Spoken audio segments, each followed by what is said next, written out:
So today I would love to share with you how you can grow up to 90 spinach plants in only 2 square feet. And of course we're going to do this by using a vertical garden. This is the Greenstalk vertical garden, which I have really enjoyed using over the past 4 years. I just love growing spinach in my climate. It grows so easily for me, and I'm going to share with you everything that I do so that you will have success growing spinach too. Now, whenever you're growing in containers, whether it's a Greenstalk vertical garden or just a regular container, always make sure you're using a very high quality soil mix. Now, the mix I like to use comes right out of the Square Foot Garden book. If you're not familiar with that, it's a method of gardening that I also use for raised bed gardening. And there's a really good book that explains the soil mix, and it's 1/3 peat moss, 1/3 of blended compost, and 1/3 coarse vermiculite, which adds drainage to the soil mix in addition to also retaining a little bit of moisture for your plants.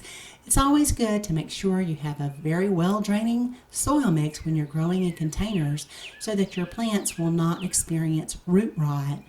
Now, over on the Greenstalk website, they have some ideas for soil mixes as well. They have also done comparisons with different types of soil mixes. So I encourage you to head on over there. I'll leave my link to their website down below this video, and you can check it out there. So whenever you're buying your mix, just make sure that it is labeled for container gardening. This will mean that it has some type of drainage component added to the soil mix. It might be perlite, it might be vermiculite, it might be a combination of both.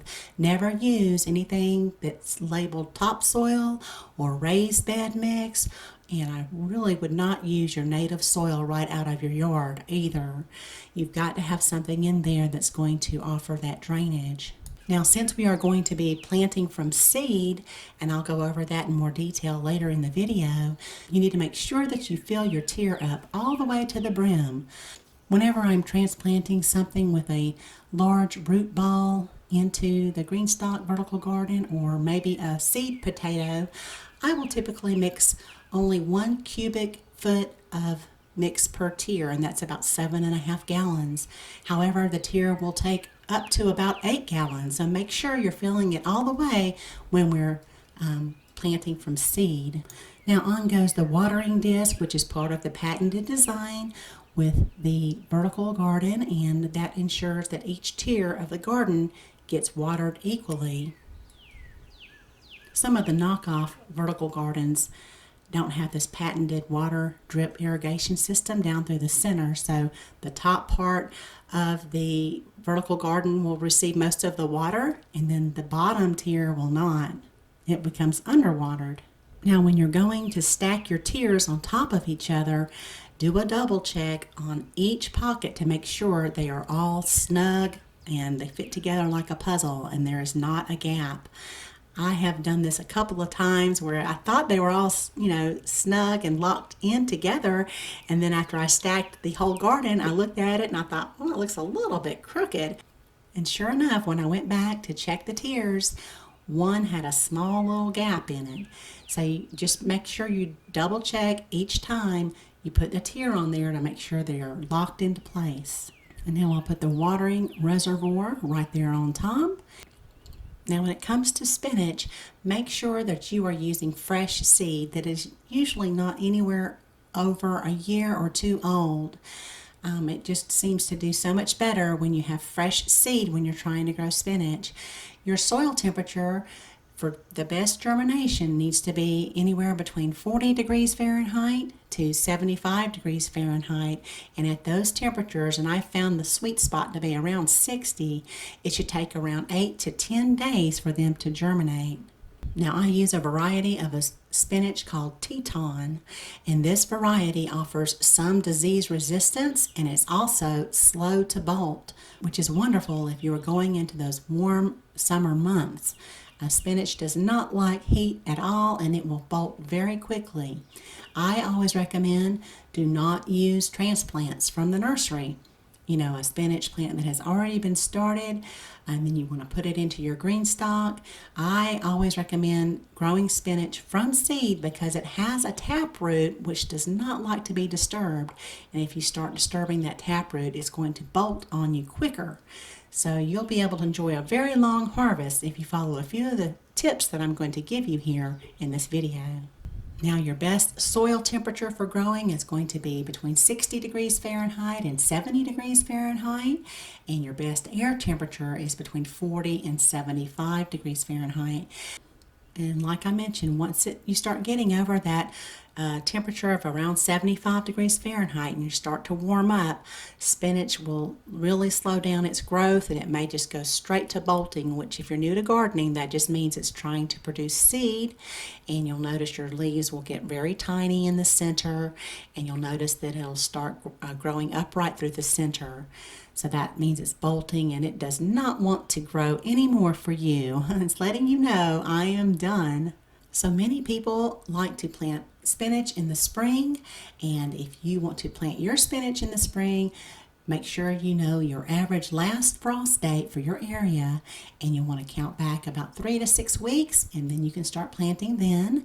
In the fall, you'll want to count back 6 to 8 weeks before your average first frost date, which is when I prefer to plant my spinach, and that's the example I'm going to show you here in this video. So I am in hardiness zone 6B, and I planted this spinach 6 weeks before my average expected first frost date.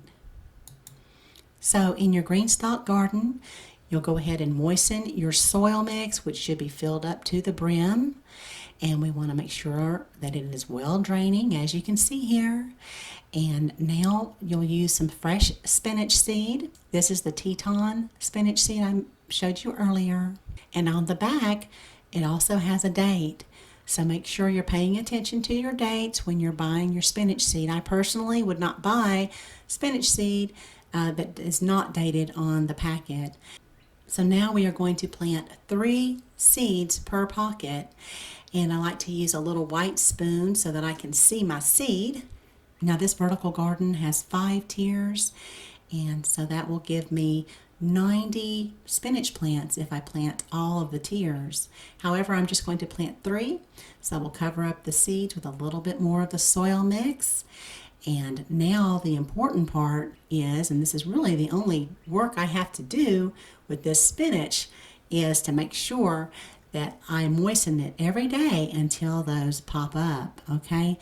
So you can mist it with a water bottle like this, or use the mist option on your water hose nozzle. And you want to do this every day. Don't use anything stronger than a misting option, however, because you might force those seeds down too far into your soil mix, and then they will not be able to sprout because they will rot if they're too far down into the soil. And they should come up in about 8 to 10 days. I do want to make sure that I let you know that I am a Greenstalk affiliate, and if you use my code Rainbow Gardens at checkout when you buy a vertical garden, you'll get $10 off, and I will also earn a commission, and I use that to make videos like this for you. The vertical gardens, which are shown in my videos, were given to me by Greenstalk, so I do need to make sure that I let you know that, and I really appreciate your support. Make sure that you give your pockets a marker so that you know what you planted there, and you don't go back and plant something else inadvertently. And this is what they will look like when they start to sprout and come up, and after about 2 weeks and they start to show their true leaves, this is when I'll start to feed them a little bit of a vegetable water soluble fertilizer. I don't feed them a lot at this point, just a little sip. As they get bigger, I'll feed them a little bit more.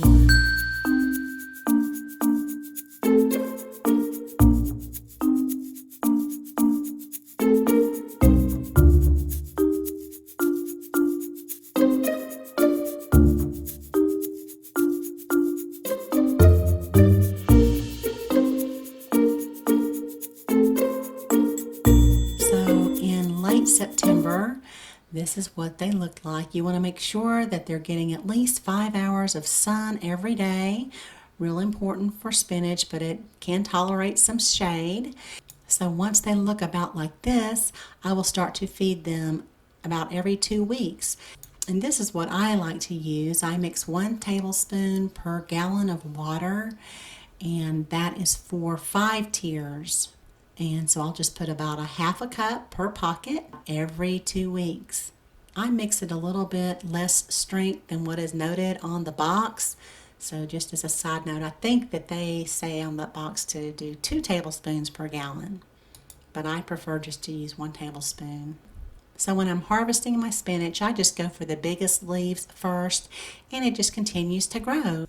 Like I said, I really enjoy growing this variety of spinach. I have grown so many other kinds, and I just had problems. I've had disease problems with them and bolting problems, but this spinach just seems to grow great for me. So towards the end of November and into December, I was still harvesting a lot of spinach.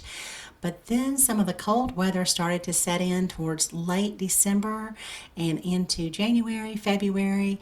And that is usually when the spinach will stop growing. It'll just kind of go dormant. It won't die, but it just doesn't like that really cold weather. I was still picking maybe 5 leaves a day or something like that off of the Greenstalk. This is what my yard looked like in one of my pepper green stalks in January even. So I was still harvesting peppers, which I had this green stalk in my garage to protect it from the cold that we had in November and December, and I did my final harvest in January. But spinach has just always grown real well for me here where I live in my climate all the way through the fall and into the winter and then into the spring. However, if you live somewhere where you think it gets colder than where I live, like I said, I'm in hardiness zone 6B, you may want to look at getting a frost cover. They have a new design for frost covers over there on the Greenstalk website. And again, my link to their website will be down below. Now, I really like the springtime because that spinach will start resuming its growth again. And so this is almost 7 months after I planted it. And it's real clean. I haven't had problems with, insects or anything like that. I suppose a little rabbit could come up and take a little nibble, but I really, over all the years that I've been growing spinach in the Greenstalk, I've really never had any kind of problems. Now I'll share with you how I like to use spinach. Sometimes in the spring I go on a little family getaway for spring break, and so one year I had to actually freeze a lot of my spinach harvest. And so it's real easy to freeze if you want to do that too. Just take a pot and put some ice in there, and then you'll want to put a colander on top of that ice and then fill it with water so that water gets ice cold. And then in another pot, you want to bring some water to boiling. You don't need to put salt or anything like that in there. And just drop your spinach in there, and you can remove the stems if it's real stemmy or if they're tough. Go ahead and just pull those off of your larger leaves. And you'll just cook it for probably about a minute or 2 until it turns a nice bright green. And then you can remove it and then pop it into that ice cold water until it stops cooking and it's cool to the touch. This will help retain the texture and the flavor of your spinach. So you'll want to just wring out any excess water.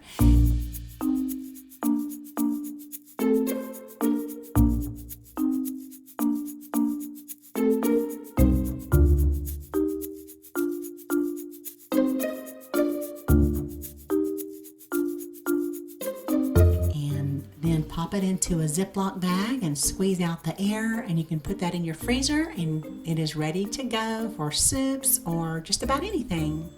But of course, my favorite way to use spinach is to use it fresh, and I will just gently wilt it, maybe for an omelet with some mushrooms, and put those right on top of some egg.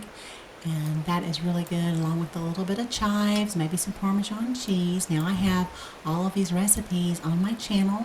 You head over there, just click the playlist tab, and look for spinach recipes, and there you will find these recipes I'm going to show you, along with many, many others.